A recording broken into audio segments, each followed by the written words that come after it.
James, his sister Sally, and Mark, their BFF, best friend forever, were bored. They had played all day, but now that it was dark and difficult to see, they had nothing to do. They couldn't play soccer because they couldn't see the ball.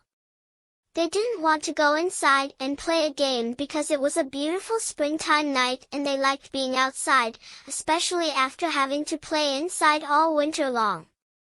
They just didn't know what to do and it was a little too early for them to go home. "I guess I'll just go home," Mark said in a sad voice.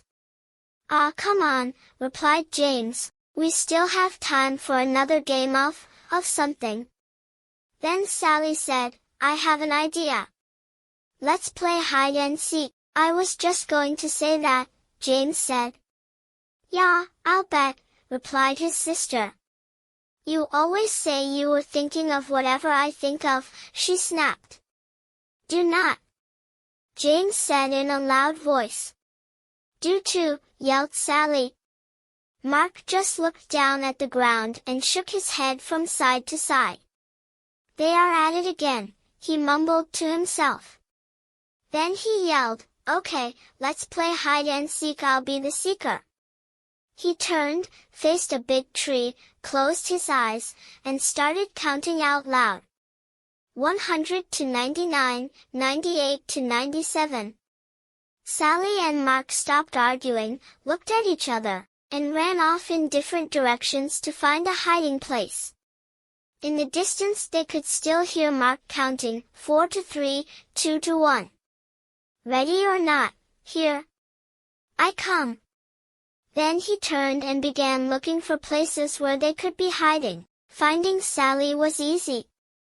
She always ran off and then circled back so she would be close to base, the safe place to get to before being tagged. Mark looked for the biggest tree and ran towards it. But she wasn't there. "I'll bet she's behind that big bush," he said to himself. So he ran to it and was ready to tag her, but she wasn't there either. As he turned around, he saw James running towards base and darted after him. Just before he touched James' shoulder, James tagged the base and yelled out, "Safe!" "Did you get Sally yet?" James asked. "No," said Mark.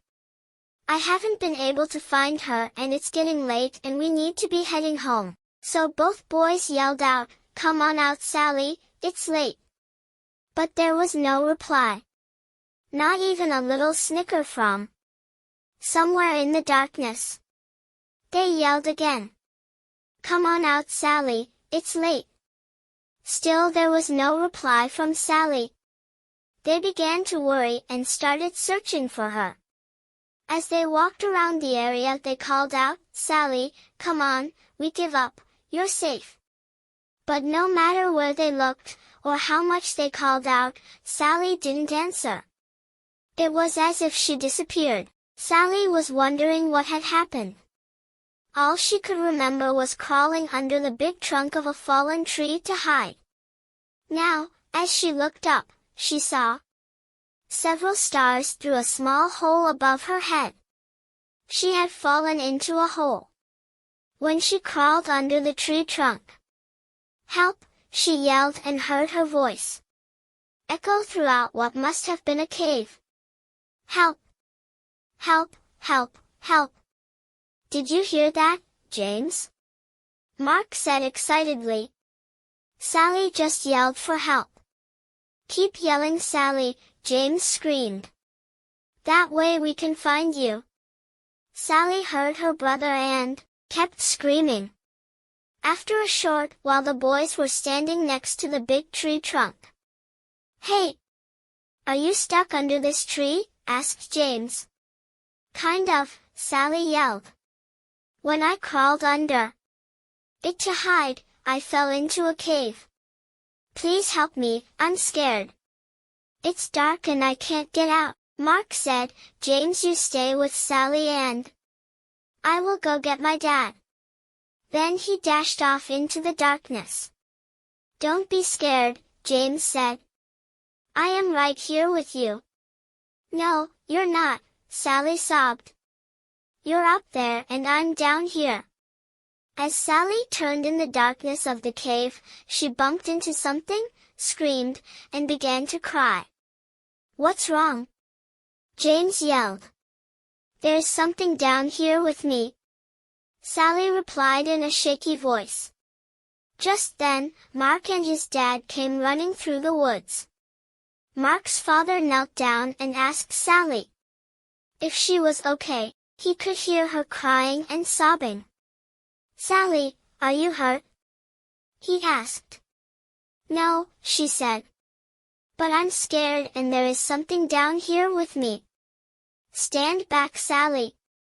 I am lowering a rope and we'll be down with you in a second. Mark's dad tied the rope to the tree, found the hole under the tree trunk, wiggled a bit, and lowered himself into the cave.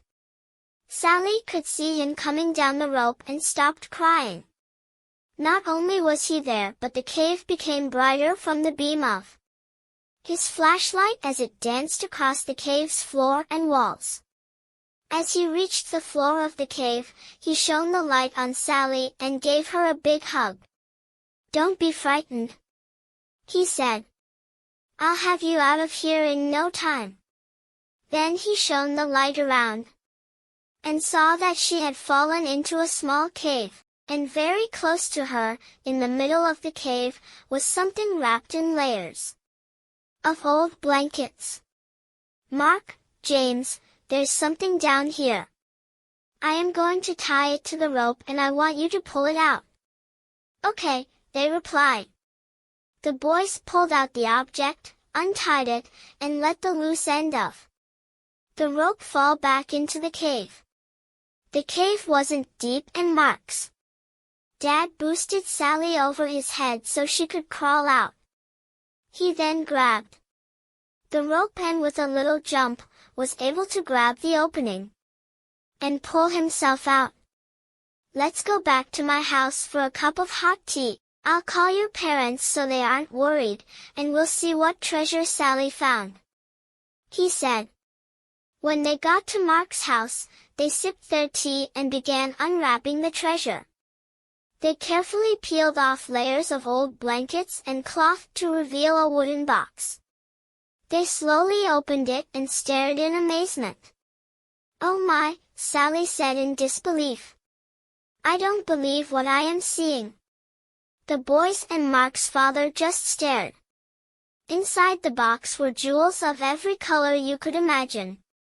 There were diamonds, rubies, sapphires, and emeralds of all shapes and sizes. Intermixed they could see several gold coins and strands of pearls. We're rich, the boys screamed. Not quite, interrupted Mark's father. Someone could have lost this, and I don't think you should plan on spending any of it until we find out a little more. Besides, Sally found it. I'll share it, Sally said happily. That's nice, Sally, replied Mark's dad. But the right thing to do is contact the authorities. The next day, the four of them and Sally's mother drove to the police station, explained what had happened, and gave the treasure to the police to hold while they conducted their investigation. They left the police station sadly, and even the double-dipped ice cream cones Mark's father bought for them didn't make them smile. They drove back in silence.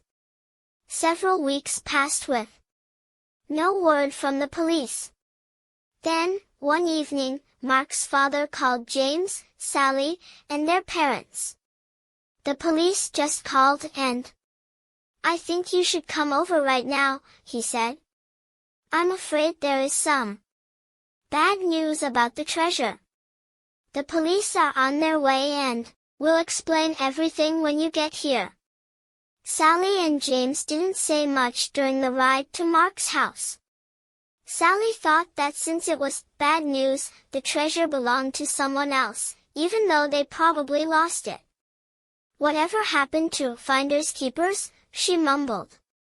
What did you say, Sally? her mother asked. "Oh, nothing," Sally replied. Then she let out a long, sad sigh that echoed through the car.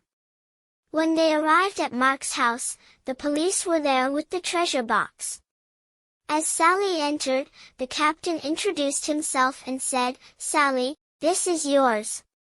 Your parents need to sign some papers, but the box and its contents are yours." Sally, Mark, and James shrieked with joy and danced around the room. Then Sally said, "What is the bad news?" The captain smiled and said, "The treasure is worth more money than you can imagine, and with your newfound wealth comes great responsibility." Sally didn't quite understand what the captain was talking about, and right now it really didn't matter. Mark asked, "Are you going to share?" "Of course," Sally said. "If you and James didn't help me, I might still be there." Several days later, Sally asked everyone over to her house. "I have decided what to do with the money from the treasure after it is sold," she said. "I am giving 1/6 to our mom and dad, 1/6 to Mark's mom and dad, 1/6 to Mark, 1/6 to James, and 1/6 for me. There is an extra 1/6. Mark proudly stated.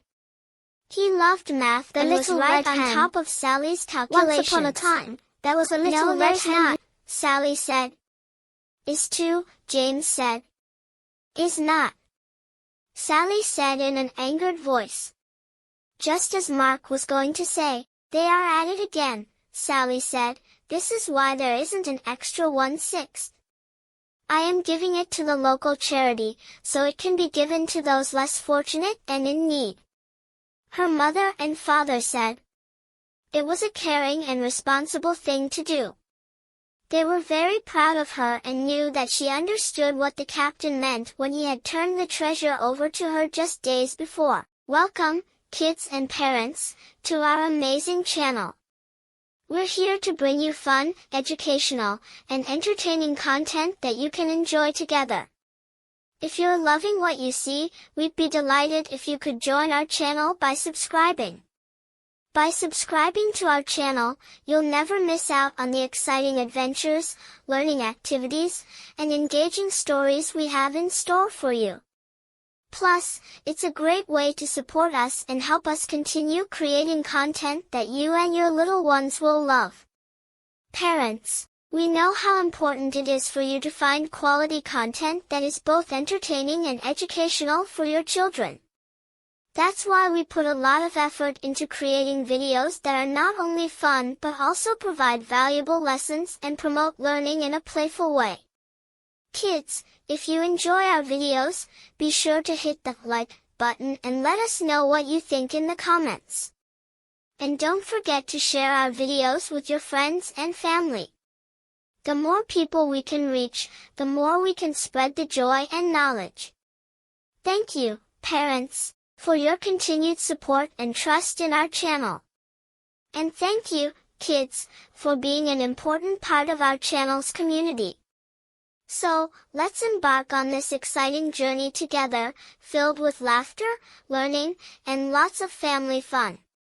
Subscribe, like, and share today.